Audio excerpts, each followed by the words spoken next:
For this assignment, I chose to read An American Plague, The True and Terrifying Story of the Yellow Fever Epidemic of 1793, written by Jim Murphy.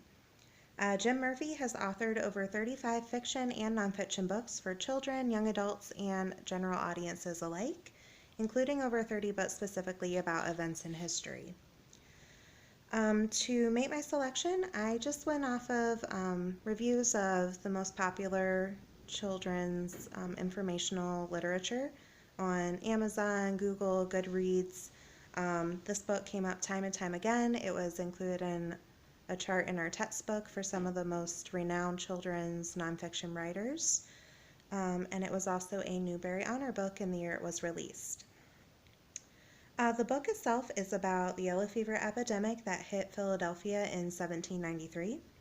It discusses the lead up to the epidemic, the horrors that people faced during that time, how the epidemic affected not just people, but society and government in general, and how it was treated by doctors from a medical standpoint.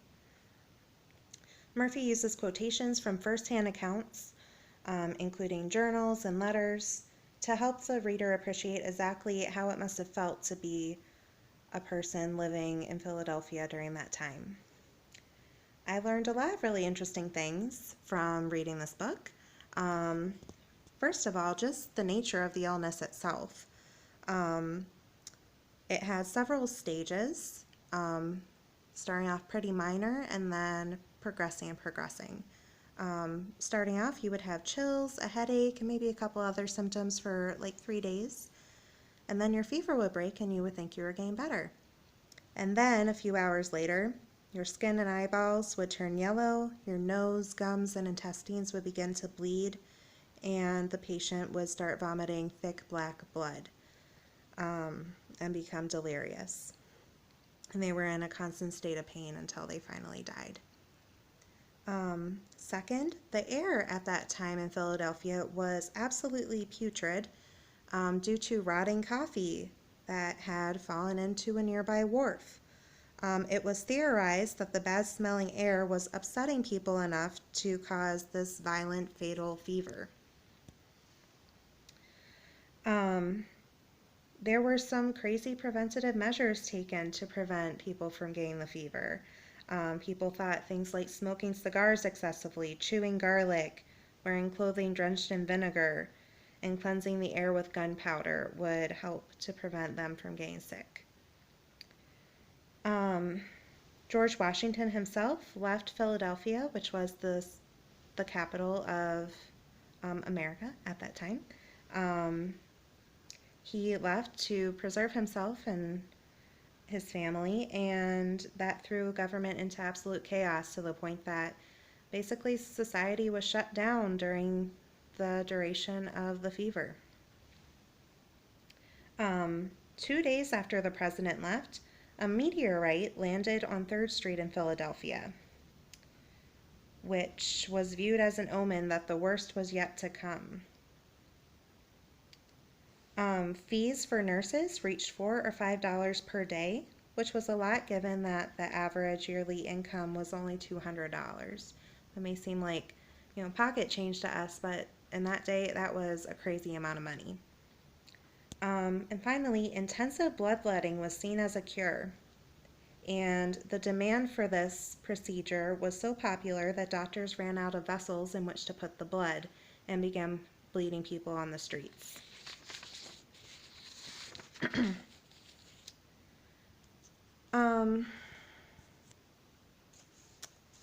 In terms of evaluation of the text, accuracy. Murphy used, like I said, first-hand accounts from journals and letters of people living during that time to gain most of his information.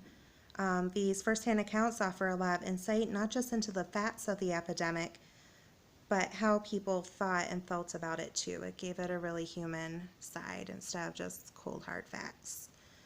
I would consider the category to be interpretive nonfiction. As the textbook says, the story of the yellow fever takes us on a journey through that time period in 1793. Structure, The book uses a narrative style as the author relays facts like he's telling a story. The organizational pattern is descriptive.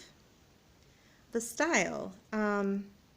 Murphy uses a straightforward storytelling style. He unveils new information in a way so that as the people living during that time learned information, that's when we as the readers start learning that information too. He uses a pattern of describing how many people died on each day throughout the book to really heighten the tension and the feeling of horror and dread. Organizational tools. The book uses a lot of standard organizational tools. Obviously, table of contents. It has a section with a map of the city of Philadelphia. Sorry, it's probably hard to see on my ebook here. He has a section with his sources, in which he says that he consulted a great many books, newspapers, magazines, personal journals, and letters. And his sources section also includes some personal comments about the content of these sources.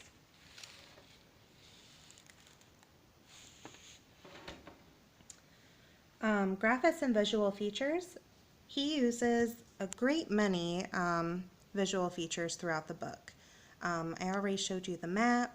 The beginning of each chapter starts with a newspaper clipping from a variety of different newspapers. There was the National Gazette, the Federal Gazette, and we see a little bit of all of these throughout the book. Interspersed in the chapters, there are also a lot of pictures. Let me pull up a picture here. Pictures with captions.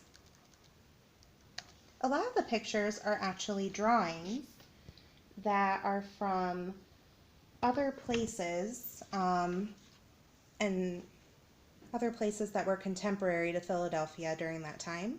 The reason being there wasn't a lot of drawing going on in Philadelphia during 1793 because people had much, more important things to be worrying about than drawing. So there are very few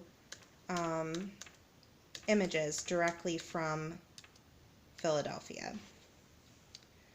The text really enhanced my understanding of the topic. I had heard of the yellow fever and knew it happened in 1793, but that was the extent of it. I honestly didn't know what happened in Philadelphia. Sorry.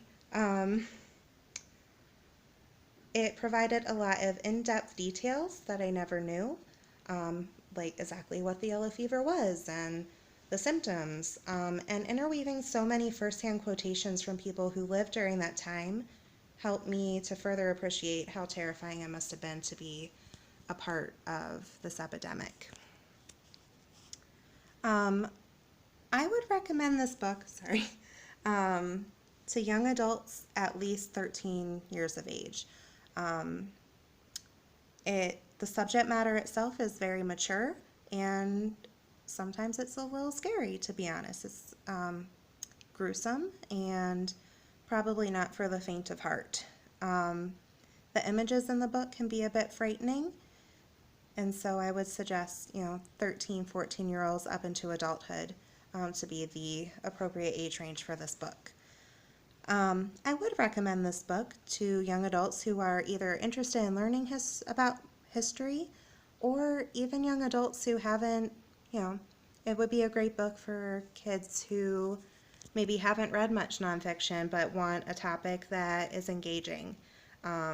This book is gory and gruesome, and that could be an attractive point for some young adults. Honestly, I'm a little surprised that this is known to be a children's book and that it won the Newbery Honor, which, is traditionally awarded to what I think of more as children's books. it's written in a way that could be engaging to older children, but it's also very dense with information, making it, to me, more suitable to, um, you know, older young adults than even adults themselves.